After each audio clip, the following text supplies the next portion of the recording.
Sahabat Bernam, Yang Berhormat Kota Belud. Silakan. Terima kasih Yang di-Pertua. Bismillahirrahmanirrahim. Datuk Yang di-Pertua, terima kasih atas peluang yang diberikan kepada saya membahas belanjawan 2022, belanjawan terbesar dalam sejarah Malaysia berjumlah RM322.1 bilion. Datuk Yang di-Pertua, intipati belanjawan 2022 atas dasar keluarga Malaysia bukanlah cerminan kepada yang dibentang hari Jumaat lepas. Dalam konteks Sabah, ia tidak lebih dari belanjawan keluarga tiri Malaysia. Mana mungkin keluarga memberi hanya 5.2 bilion sahaja atau sekadar 6.8% daripada jumlah peruntukan pembangunan, sedangkan setiap tahun nilai hasil yang dikaut dari bumi Sabah adalah ratusan bilion. Sumbangan Sabah kepada KDNK nasional pada tahun 2020 adalah 10.2% daripada jumlah besar KDNK nasional berjumlah 1.34 trilion. Ini bermaksud Sabah telah menyumbang sebanyak 136 bilion ringgit kepada negara. Jika mengikut peruntukan Perlembagaan Persekutuan Perkara 112D Jadual ke-10 bahagian 4. Dalam hal Sabah, pemberian yang amaunnya sama banyak dalam setiap tahun dengan 2/5 daripada amaun yang hasil bersih yang didapati oleh Persekutuan dari Sabah itu melebihi hasil bersih yang akan didapati sedemikian oleh Persekutuan dalam tahun 1963 jika Akta Malaysia telah berkuat kuasa dalam tempoh itu seperti dalam tahun 1964 dan B. Hasil bersih bagi tahun 1963 dihitung tanpa mengambil kira apa-apa perubahan mengenai apa-apa cukai atau fee yang dibuat atau pada selepas Hari Malaysia. Hasil bersih artinya bagi maksud ini hasil yang terakru kepada Persekutuan ditolak amaun yang diterima oleh negeri berkenaan dengan penyerahkan hasil itu. Datuk Yang di-Pertua, jadi menurut kiraan saya, kalau Sabah seharusnya menerima 2/5 daripada hasil Sabah ke Persekutuan, maka Sabah sepatutnya diperuntukkan sejumlah RM54 bilion pada tahun 2021, iaitu tahun berikutnya. Peruntukan yang tersangat kecil ini tidak sepadan dengan apa yang Sabah sumbangkan dan menidakkan pembangunan terutama dalam bentuk infrastruktur. Keadaan ini memperlihatkan dua bahagian negara Malaysia yang maju dan yang mundur. Sehingga terma di seluruh negara termasuk Sabah dan Sarawak kadang-kadang ada ketersasulan. Kalau terma ini diselami, ia amat menyakitkan hati orang-orang Borneo seolah-olah kami bukan sebahagian dari keluarga yang didendangkan. Adakah sebab itu Sabah, Sarawak seakan diabaikan? Sabah Sarawak harus dilayan dengan adil dengan mengembalikan kepada keadaan asal seperti apa yang termaktub dalam MA 63 tanpa dolak-dalik lagi. Enough is enough. Datuk Yang di-Pertua, sewaktu Kerajaan Warisan memerintah Sabah, kita bercadang untuk membangunkan pelabuhan di Kudat dan menyediakan sistem perhubungan lebih baik termasuk untuk memudahkan perdagangan antara wilayah ini dan negara di rantau Asia. Kudat terletak pada latitude 6.8873 dan longitude 116.8236 berada di kawasan yang sangat strategik. Dengan perpindahan ibu kota Indonesia ke Penajam, keberadaannya harus dimanfaatkan. Ianya dijangka membuka laluan dagang baru dan akan memanfaatkan kepada Borneo itu sendiri. Datuk Yang di-Pertua, dahulu laluan ini tidak begitu dilihat, tetapi bila ekonomi China mendunia, laluan ini bakal menjadi sibuk. Pelabuhan ini berpotensi untuk dibangunkan bukan saja untuk industri perkapalan, komoditi dan pelancongan. Malah kedudukan daerah itu hampir dengan China, Jepun, Korea Selatan, Taiwan, Filipina, Hong Kong, Australia dan juga New Zealand membolehkan Sabah memanfaatkan produk-produk yang berpotensi untuk dipasarkan di luar negara. Kudat ada potensi menjadi seperti Singapura. Kenapa kita tidak invest perkara ini lebih awal sebagai persediaan kita menjelang ibu negara Indonesia akan berpindah ke Pulau Borneo kelak? This is our opportunity to create more jobs and businesses in the surrounding areas. Dengan izin, termasuklah Kota Marudu, Kota Belut, Tuaran, iaitu daerah-daerah yang terletak di antara Kudat dan Kota Kinabalu. Saya bercakap mengenai trade route. Datuk Yang di-Pertua, patut kita iri hati dengan Jokowi bila mana beliau membangunkan Indonesia dalam tempoh 7 tahun tanpa fokus kepada Jawa lagi, bukan kepada Jakarta lagi. Begitu juga halnya dengan Malaysia. It's not always about Lembah Kelang anymore, tapi keseluruhan Malaysia itu sendiri, Sabah, Sarawak. Kita sepatutnya bangunkan infrastruktur dulu di tempat yang strategik, di tempat yang betul, dan kemudian ekonomi akan datang dengan sendirinya. Adakah kerajaan sedar bahawa nilai ringgit di Sabah tidak sama dengan di Semenanjung? Ringgit di Semenanjung dan Sarawak lebih tinggi nilainya daripada ringgit di Sabah. Manakan tidak? Harga makanan, harga perumahan, harga kereta dan kebanyakan barangan keperluan lebih mahal. Tetapi gaji minimum dan semua gaji adalah kurang berbanding dua wilayah ini di Malaysia. Lebih ringkas, terdapat sangat sedikit pekerjaan bergaji tinggi di Sabah kerana tiada PLC dan GLC kerajaan persekutuan utama yang mempunyai ibu pejabat di Sabah.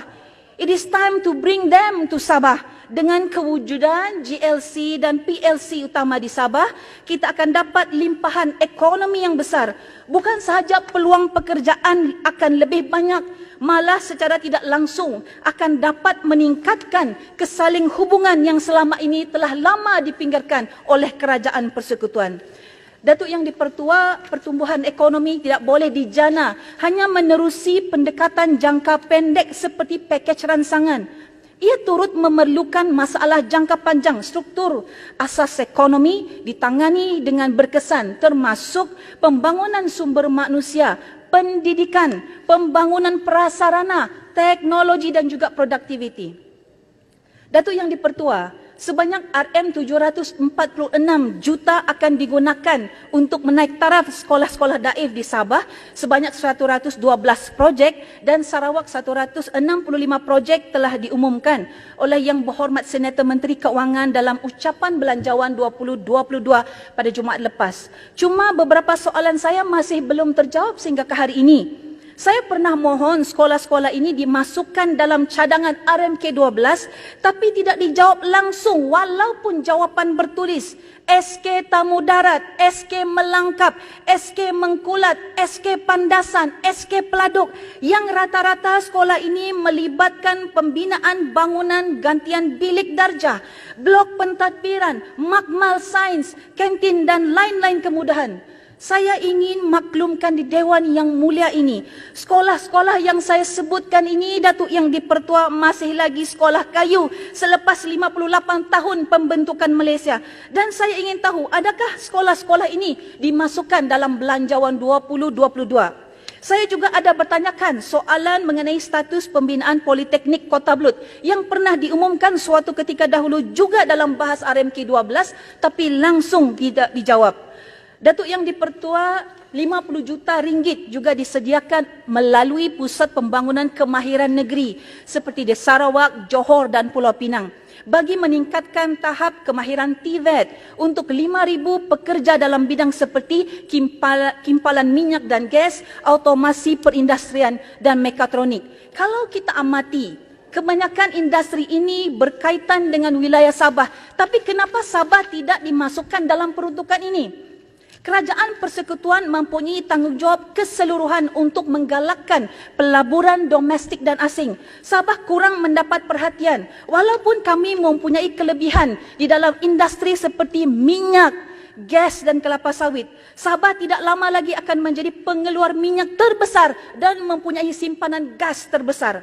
Mengapa Sabah tidak mempunyai bahagian pelaburan yang saksama dalam kedua-dua bidang ini? Saya tidak pernah membaca atau mendengar kementerian ataupun mana-mana agensi persekutuan berkaitan mempromosikan pelaburan untuk Sabah. Mengapa negeri di Semenanjung tanpa minyak, tanpa gas mempunyai banyak industri petrokimia seperti Melaka dan Johor? Kota Belud lagi Bengen Selan, Kota Belud lagi mempunyai minyak. Terengganu dan Sarawak lebih digemari dengan banyak pelaburan petrokimia tetapi bukan di Sabah. Mengapa tidak mempromosikan SOGT? Mengapa tidak mempersiapkan Sabah dalam menghadapi ledakan limpahan ekonomi daripada negara jiran dan juga eksplorasi di Laut Cina Selatan? Alasan yang selalu diberikan mengapa peruntukan persekutuan untuk infrastruktur di Sabah adalah kecil kerana jumlah penduduk kami yang sedikit. Ini tidak sepatutnya berlaku. Ia sepatutnya berdasarkan sumbangan hasil Sabah kepada ekonomi negara. Sabah sepatutnya mempunyai sekurang-kurangnya satu lebuh raya bersamaan dengan lebuh raya utara selatan untuk menghubungkan semua daerah utama. Begitu juga kerajaan persekutuan hanya memberikan sedikit atau mungkin tiada perhatian untuk menggalakkan pelaburan dalam pembangunan pelancongan Sabah walaupun Sabah telah membina industri pelancongan yang sangat mengkagumkan. Datuk Yang di-Pertua, sebab itu saya tekankan beberapa kali dalam perbahasan saya, kita perlu invest perbelanjaan kita di tempat yang betul, di tempat yang strategik. Ini tidak, kita majukan pula Camp Paradise di mana kami di Kota Belud tidak punya ancaman pun. Tahukah Datuk Yang di-Pertua, sekiranya kawasan Camp Paradise ini dikurangkan saiznya, sebahagian kawasan latihan adalah merupakan pusat tadahan air yang menjadi sumber kepada kebanyakan penduduk Mukim Rosok Bangkahak dan mukim-mukim lain yang berdekatan. Datuk Yang di-Pertua, Sabah mempunyai bajet tahunan yang tersendiri.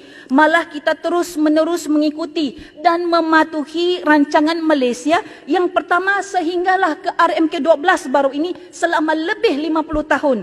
Namun dengan mengikuti model yang dirangka ini, di manakah kedudukan sosioekonomi Sabah sekarang? Sabah sepatutnya memiliki satu model ekonomi sendiri yang lebih sistematik, yang lebih teratur, yang mencerminkan potensi, peluang dan sosioekonomi Sabah itu sendiri. Justru kerajaan persekutuan perlu mengubah pendekatan lama dengan memberikan Sabah autonomi bagi mengurus sendiri dana ekonomi dan pembangunan agar jalan raya kami, bekalan air dan elektrik kami, sekolah kami dan infrastruktur asas kami dapat dibangunkan setara dengan wilayah lain di Malaysia. 30 Bagi orang Sabah peluang untuk merancang dan melaksanakan pembangunan di wilayah kami sebab kami lebih tahu apa keutamaan dan apa yang kami mau. Datuk Yang di-Pertua, Sabah sekian lama dijadikan political, saya tutup Datuk Yang di-Pertua, dijadikan political toy oleh pemain-pemain dan pemegang kuasa yang lebih berminat berpolitik daripada melaksana tanggungjawab memimpin dan membangunkan seperti mana yang diimpikan oleh Bapa Kemerdekaan Sabah Tun Mustafa. Excessive politicking ini melambatkan kemajuan yang sepatutnya Sabah boleh capai dengan kekayaan yang ada. In fact, they are willing Sabahans Party to this sinister agenda hanya untuk menikmati keselesaan sementara. Dalam keadaan begitu pun, masih ada pakcik-pakcik politik yang mengikut atas berbagai alasan. Apapun alasan pakcik-pakcik sekarang ini hanya jadi bahan cemuhan dan juga ejekan. Janganlah perturunkan ajaran yang tidak betul kepada kami. Sekarang anak-anak muda sudah ramai yang berpengetahuan dalam pelbagai bidang dan boleh mengendalikan apa juga kekayaan dan aset negara. Sudah sampai masanya generasi saya diberi ruang dan peluang untuk mendepani dan menjadi peneraju Malaysia. Bak kata Obama, change will not come if we wait for some other person or some other time. We are the ones we've been waiting for. We are the change that we seek. Saya seru anak-anak muda di luar sana sahut cabaran ini untuk sama-sama menerajui Malaysia. Ayo kawan-kawan, kita boleh. Sekian, terima kasih.